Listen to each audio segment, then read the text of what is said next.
అబ్బబ్బబ్బబ్బబ్బా! ఏం మ్యాచు. నేలు బైటింగు, నేలు బిట్టింగు, సస్పెన్స్ థ్రిల్లర్, పైసా వసూల్ ఆ కైండ్ ఆఫ్ మ్యాచ్. చాలా మంచిగా అనిపించింది కదా! ఈ ఐపీఎల్ 2025 సీజన్‌లో సెకండ్ హైయెస్ట్ థ్రిల్లింగ్ మ్యాచ్ అని చెప్పాలి. ఫస్ట్‌దది మన ఢిల్లీ క్యాపిటల్స్ వర్సెస్ ఎల్ఎస్జీ వాళ్ళదే. అప్పుడు అశుతోష్ ఎక్సలెంట్‌గా వన్ సైడ్ చేసిండు చూసిర్రా వార్‌ని. అంటే లాస్ట్ బాల్ వరకు కూడా సస్పెన్స్ థ్రిల్లర్ మూవీ చూపించారు. ఈరోజు కూడా లాస్ట్ బాల్ వరకి, లాస్ట్ 2 బాల్స్ వరకి కూడా ఒక సస్పెన్స్‌ని మెయింటైన్ చేసిన మ్యాచ్. చాలా మంచిగా అనిపించింది.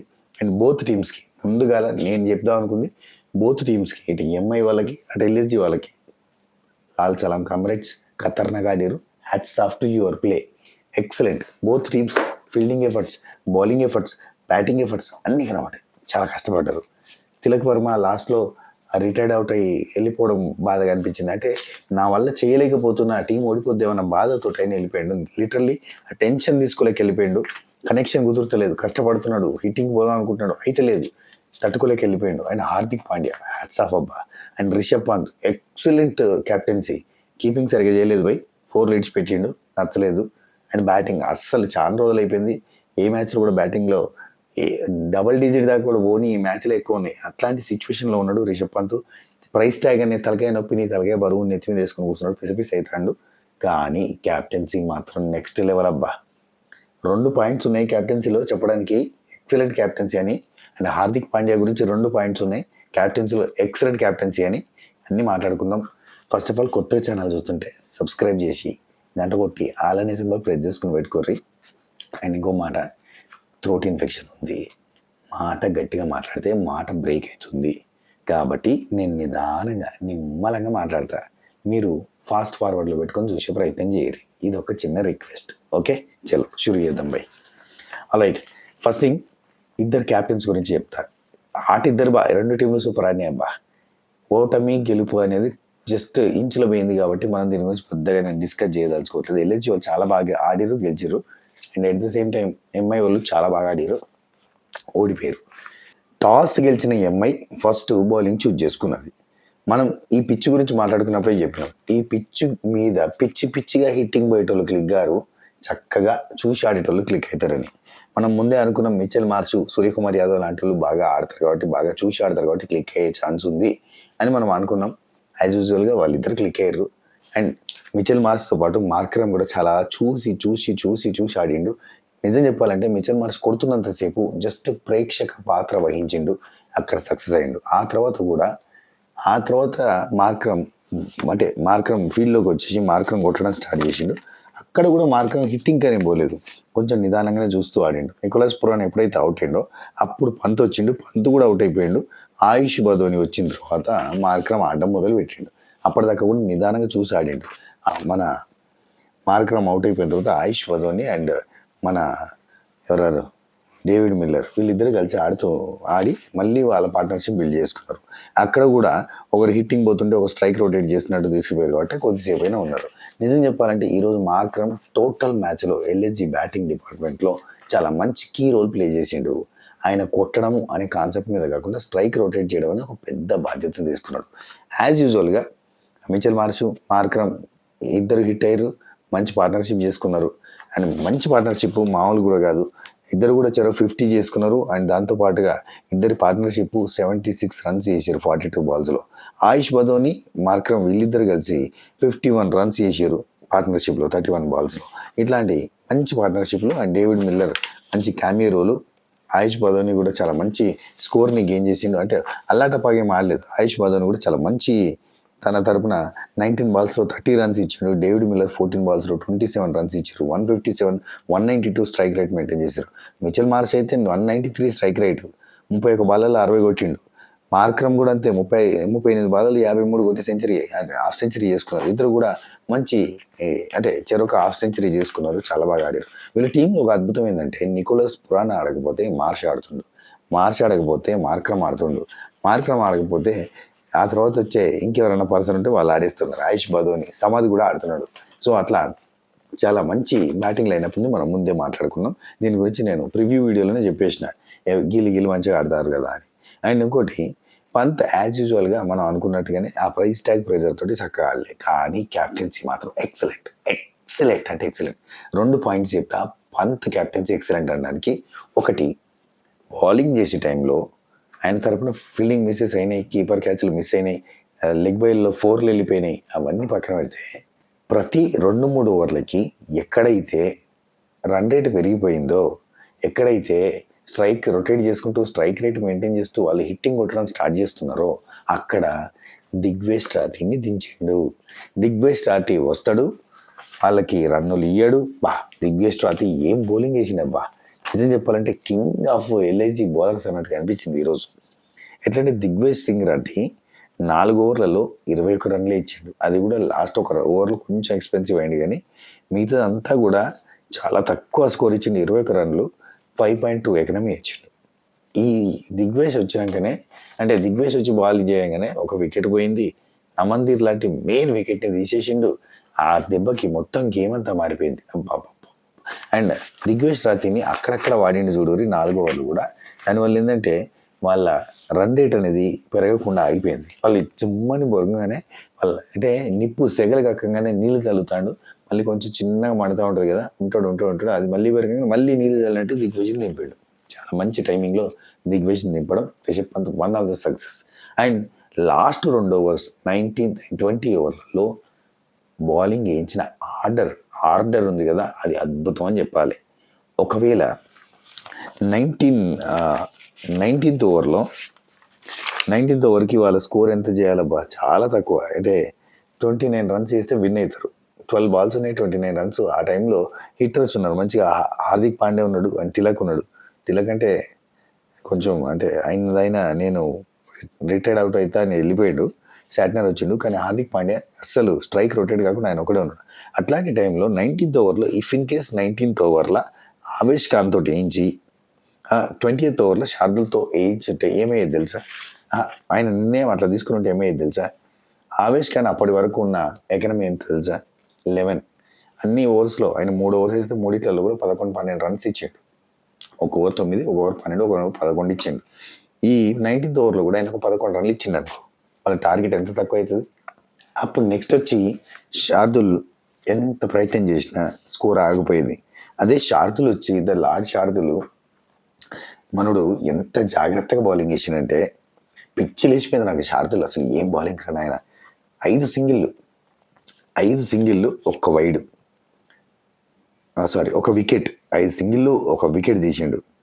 అసలు ఏందిరా బాబు, ఎంత బాగా ఎత్తుండు, అసలు అద్భుతం అనిపించింది. ఒక 2D వచ్చిందబ్బా, అది వికెట్ కాదు, మనోడు రిటైర్డ్ అవుట్ అయిపోయింది కదా, వికెట్ రన్ రాసుకున్నా. 5 సింగిళ్ళు 1 2D శాట్నర్ తీసిండు. అసలు 7 రన్లు ఇచ్చిండబ్బా. ఆ తర్వాత వాళ్ళ 6 బాళ్ళల్లో 22 రన్లు కొట్టాల్సిన సిచ్యువేషన్ ఉంది. ఫస్ట్ బాల్ 6 పోయింది, ఆవేష్ ఖాన్ రాగానే 6 వేసిండు, అయిపోయింది అనుకున్నా. ఆవేష్ ఖాన్ ఎంత జాగ్రత్తగా బౌలింగ్ వేసిందంటే సెకండ్ బాల్ 2D మళ్ళీ స్ట్రైక్లోకి హార్దిక్ పాండ్యా వచ్చాడు. ఆ తర్వాత 6 కొట్టడానికి రెడీగా ఉంటే డాట్. అసలు అతను వేద్దాం అనుకున్న లెంత్ బాల్స్ వేరు, చేసుకున్న ఫీల్డింగ్ వేరు, మనోడు హిట్టింగ్కి దిగుతుండని చెప్పి ఆ టైంలో ఆ పీక్ మూమెంట్లో ఎన్ని యార్కర్లు వేసిండు అబ్బా, ఎంత బాగా టైమ్లీ యార్కర్లు, లైన్ అండ్ లెంత్ అద్భుతం. సీనియర్ బౌలర్స్ వల్ల ఉండే ఉపయోగం. ఆవేష్ ఖాన్ అద్భుతంగా బౌలింగ్ వేసిండు. దెబ్బకి 4 డాట్లు పడ్డాయి. కథ కంచికి ఎల్ఎస్జి విన్నింగ్కి. అది జరిగింది అంటే దానికి కారణం ఖచ్చితంగా 200% రిషబ్ పంత్ లాస్ట్లో ఆవేష్ ఖాన్ చేతిలో బాల్ పెట్టేటప్పుడు కూడా మనకు చూపించారు, బాగా ఆడాలి, బాగా వేయాలి. Excellent choice of selection of bowlers. ఆ టైంలీ దింపడం, దిగ్వేష్ని దింపిన విధానం. And Digvesh is the king of this match. అద్భుతంగా బౌలింగ్ వేసాడు. అండ్ ఇటు దిక్కు దిగ్వేష్, అటు దిక్కు వచ్చేసి మన విఘ్నేష్ పుతూర్ చాలా బాగా వేసారు అబ్బా బౌలింగ్, ఇద్దరు కూడా సూపర్. అయితే ఆయుష్ బదోని అండ్ డేవిడ్ మిల్లర్ మంచి కామియో రోల్ ప్లే చేశారు కాబట్టి వీళ్ళ టీంకి ఈ 200 స్కోర్ అయింది. అడిదిక్కు నుంచి ఇటు హార్దిక్ పాండ్యా ఎంఐ నుంచి ప్రతి ఒక్కరు కూడా చాలా ఎక్స్పెన్సివ్ అయ్యారని చెప్పాలి. నిజంగా చెప్పాలంటే బౌలర్స్ అందరూ కూడా ఎంతమంది వేస్తే అంతమంది ఎక్స్పెన్సివ్ బౌలింగ్ వేసారు, ఒక్క హార్దిక్ పాండ్యా అండ్ విఘ్నేష్ పుతూర్ తప్ప. విఘ్నేష్ పుతూర్ 7 ఎకనమీ ఇస్తే మిగతా వాళ్ళంతా కూడా 11, 13, 10, 11.50 ఆ ఎకనమీ. ట్రెంట్ బోల్ట్ కూడా హైయెస్ట్ ఎకనమీ. దీపక్ చాహర్ ఎక్కువ ఎకనమీ. అశ్వాని అయితే 40 రన్లు ఇచ్చిండబ్బా 3 ఓవర్లలో, చాలా హైయెస్ట్ ఎక్స్పెన్సివ్ అయిపోయాడు. శాట్నర్ కూడా 46 రన్లు ఇచ్చిండు 4 ఓవర్లలో. విఘ్నేష్ పుత్ర ఒకడు 4 ఓవర్లు ఇచ్చి 31 రన్లు ఇచ్చి 7 ఎకనమీలో ఉన్నాడు. ఆయన హార్దిక్ పాండ్యా మెచ్చుకోవాలబ్బా. 4 ఓవర్లు వేసిండు, క్యాప్టెన్ తప్పదు అన్న సిచ్యువేషన్లో హార్దిక్ పాండ్యా 5 వికెట్లు తీసిండు. అందులో అన్ని మెయిన్ వికెట్లు. మళ్ళీ మార్క్రమ్ వికెట్ తీసింది హార్దిక్ పాండ్యానే, నికోలస్ పురాన్ వికెట్ తీసింది హార్దిక్ పాండ్యానే, డేవిడ్ మిల్లర్ వికెట్ తీసింది హార్దిక్ పాండ్యానే, పంత్ వికెట్ తీసింది కూడా హార్దిక్ పాండ్యానే. హార్దిక్ పాండ్యా లేకపోతే వీళ్ళ స్కోర్ ఇంకా పోయేది. హార్దిక్ పాండ్యా బౌలింగ్ పడకపోయి ఉంటే ఆ టైంకి దగ్గర నేను చెప్తాను, హార్దిక్ పాండ్యా కనుక ఈరోజు బౌలింగ్ వేయండి, నేను వీరే స్కోర్ అంటే కనుక 300 వేసుకోరు. అంత బాగా వేసిన Hardik Pandya. Excellent bowling from Hardik Pandya. Main wicket తీసిండు, కష్టపడి ఓడిపోయారు, అందుకే అంటున్నా కదా. హిట్టర్స్ ఓపెన్లో సక్సెస్ కారు అని మనం అనుకున్నాం, అట్నే కాలేదు. అండ్ వన్ డౌన్లో వచ్చిన నమందీర్, వీళ్ళకి వన్ డౌన్లో వచ్చిన నమందీర్ ఎంఐఓలకి బాగా ఆయుధమయ్యాడు, లేదంటే చాలా కష్టమయ్యేది వీళ్ళకి, ఎవరికి ఎంఐఓలు గెలవడానికి.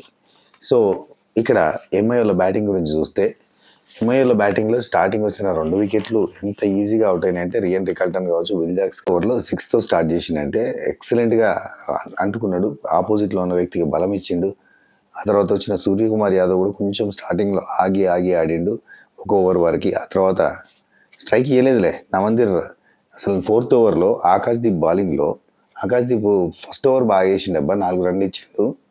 అండ్ 4th ఓవర్లో వచ్చేసరికి నమందీర్ వచ్చినాక ఒక 6, ఒక 4, మళ్ళీ 4, మళ్ళీ ఒక సింగిల్ రన్ అట్లా కొట్టిండు. ఏమి కొట్టుడు, ఊచకోత కోసినట్టు అయిపోయింది. ఆకాశ్దీప్కి ఏం చేయంలో అర్థం కాని సిచ్యువేషన్లో పోయింది, అంత దారుణంగా తీసుకొని పోయిండు లిటరల్లీ నమందీర్. హిట్టింగ్కి ఇంకా నెక్స్ట్ లెవెల్ అనాలి, హిట్టింగ్కి బాప్ అన్నట్టుగా చేసిండు అన్నట్టు. అయితే నమందీర్ 24 బాలే ఆడిండబ్బా, 46 రన్లు స్కోర్ చేసిన 191. ఒక పాయింట్ ఆఫ్ టైంలో 350 ఉంది ఆయన స్ట్రైక్ రైట్. మరి అమ్మ ఏం కొడుతుంటారు అనుకున్నా. 34 బాల్స్లో 46 రన్స్ కొట్టి 191 స్ట్రైక్ రేట్ మెయింటైన్ చేసిండు. విల్ జాక్స్ 5 రన్లకు అవుట్ అయ్యిండు, రికార్టన్ 10 రన్లకు అవుట్ అయ్యిండు. స్కై 43 బాల్స్లో 67 రన్స్ చేసిండు. లాస్ట్ దాకా కూడా స్ట్రైక్ రొటేట్ చేస్తున్నాడు. లాస్ట్లో చిన్న డిస్కషన్ జరిగిందబ్బా, అంటే రన్ అనవసరంగా తీస్తాడు తిలక వర్మ, అక్కడ ఘోరంగా హట్ అవుతాడు స్కై. అక్కడ చిన్న డిస్కషన్ జరిగింది. ఆ తర్వాత తిలక వర్మ అంటే ఇక్కడ స్కై అవుట్ అవుతాడు. ఆ తర్వాత తిలక్ వర్మ ఫస్ట్ రైట్ అయిపోయి వెళ్ళిపోతాడు. హార్దిక్ పాండ్యా తిలక్ వర్మ ప్రాబ్లం ఏంటంటే 23 బాల్స్ ఆడి 25 కొట్టిండు. అసలు ఎంత కనెక్ట్ చేద్దాం అనగానే ఒక్క షాట్ కనెక్ట్ కాలే, అది పాపం బాగా ఇబ్బంది పడ్డాడు. హార్దిక్ పాండ్యా 16 బాల్ ఆడిండు, 28 రన్లు కొట్టిండు, హిట్టింగ్లో ఉన్నాడు, ఖచ్చితంగా కొట్టి గెలిపిద్దాం అనుకున్నాడు కానీ కాలే. Excellent bowling from both bowlers, ఎక్సలెంట్గా వేసారు ఎల్ఐజీ బౌలర్స్ అంతా. సో చాలా కష్టపడ్డారు. అండ్ తిలక్ వర్మ గురించి చెప్పాలి, అది ఓటమిని ఒప్పుకున్న సిచ్యువేషన్లోకి వెళ్ళిపోయింది అబ్బా. అట్లా కాకుండా ఓడిపోయిన మంచిది, కానీ అక్కడనే గ్రౌండ్లో ఉంటే బాగుండేది అనిపించింది మన తెలుగుడు. మళ్ళా స్కై, సూర్యకుమార్ యాదవ్ 360 పర్ఫార్మెన్స్ ఈ మ్యాచ్లో చూసినాం మనం. ఎక్కడెక్కడ గ్యాపులలో ఎట్లా ఆడాలనో అట్లా 360లో ఆడాడు. వాచ్లో ముళ్ళు తిరిగినట్టు తిరిగింది ఆయన బ్యాట్. అండ్ తిలక్ వర్మ ఆడలేకపోయిండబ్బా. అండ్ హార్దిక్ పాండ్యా ఎంత ట్రై చేయను అంతకు మించి ట్రై చేసిండు. శారదా ఠాకూర్ గురించి చెప్పాలి, అండ్ ఆవేష్ ఖాన్ గురించి చెప్పాలి. లాస్ట్ 2 ఓవర్స్లో వీళ్ళు కనుక అట్లా వేయకపోతే బౌలింగ్, ఈ మ్యాచ్ ఖచ్చితంగా ఎంఐదే. And Digvesh is the main hero, real hero. ఇంకా మెయిన్ హీరోలు అయితే హార్దిక్ పాండ్యా అండ్ రిషబ్ పంత్. కరెక్ట్గా వాళ్ళు టైంకి ఏం చేయాలనో జయించారు, లేదంటే అది కాకపోయారు. అట్లా చాలా బాగా ఆడి గెలిచారు.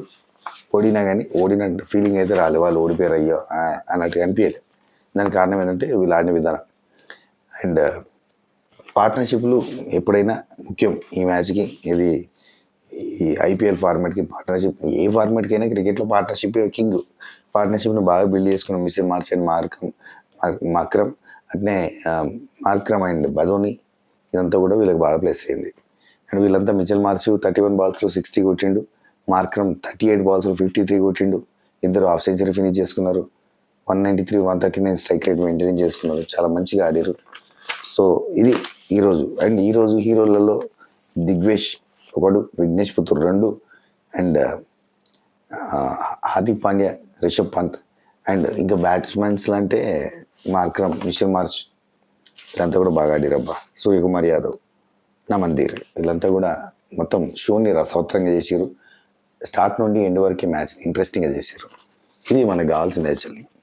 మనం ఐపీఎల్ నుంచి కోరుకునే ఎంటర్టైన్మెంట్ ఇది మనకి ఇచ్చారు. Full paisa vasool kind of entertainment మనం ఈరోజు చూసినాం. Very nice. మ్యాచ్ మీకు ఎట్లా అనిపించింది? ఓడినా గెలిచిన రెండు టీంలు మనల్ని సూపర్గా ఎంటర్టైన్ చేసినాయి. చాలా చాలా కష్టపడ్డారు. అండ్ అయ్యో చెప్పాలి, లాస్ట్ రెండు ఓవర్లు ఎంఐ బ్యాటింగ్లో ఉన్న లాస్ట్ 2 ఓవర్లలో ఎల్ఎస్జి వాళ్ళకి ఫీల్డింగ్ ఉంది చూడరి, ఎక్సలెంట్ ఫీల్డింగ్ అబ్బా, నెక్స్ట్ లెవెల్ ఫీల్డింగ్. అంత బాగా చేసారు ఫీల్డింగ్. మీరు ఒప్పుకుంటారా? మీరు ఒప్పుకున్నా ఒప్పుకోకపోయినా ఎక్సలెంట్ ఫీల్డింగ్. అంత బాగా ఫీల్డింగ్ చేసారు కాబట్టి ఆపారు. ఒక 4ని ఎట్లా ఆపారు? ఒకరు అండ్ రవి బిష్ణోయ్ క్యాచ్లు ఎట్లా పెట్టండు బార్డర్లో, ఎక్సలెంట్ క్యాచ్లు. అండ్ ప్రతి ఒక్కరు కూడా ఎక్సలెంట్ ఫీల్డింగ్ చేశారబ్బా. Very nice. చిన్న మిస్టేక్లు అందరికీ జరుగుతాయి, కానీ ఎక్సలెంట్గా స్కోర్ని కంట్రోల్ చేయగలిగారు. అండ్ ఈ గ్రౌండ్లో 197 హైయెస్ట్ అంటే చేజింగ్ స్కోరు.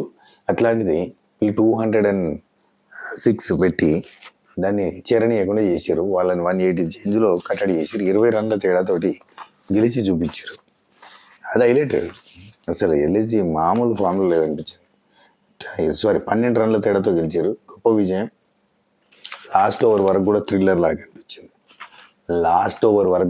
లాగా అనిపించింది. ఒక మంచి గొప్ప విజయం అని చెప్పాలి. 12 రన్స్ తేడాతో గెలిచారు, కానీ చాలా పోరాటం చేసి గెలిచారని చెప్పాలి. ఈ వీడియో మీకు నచ్చినట్టయితే లైక్ చేయండి, షేర్ చేయండి, కామెంట్ చేయండి, సబ్స్క్రైబ్ చేసి గంట కొట్టండి. ఉంటా. Take care, Tata, by by, నమస్తే, శుభ ఖైర్, గుడ్ నైట్, శుభరాత్రి.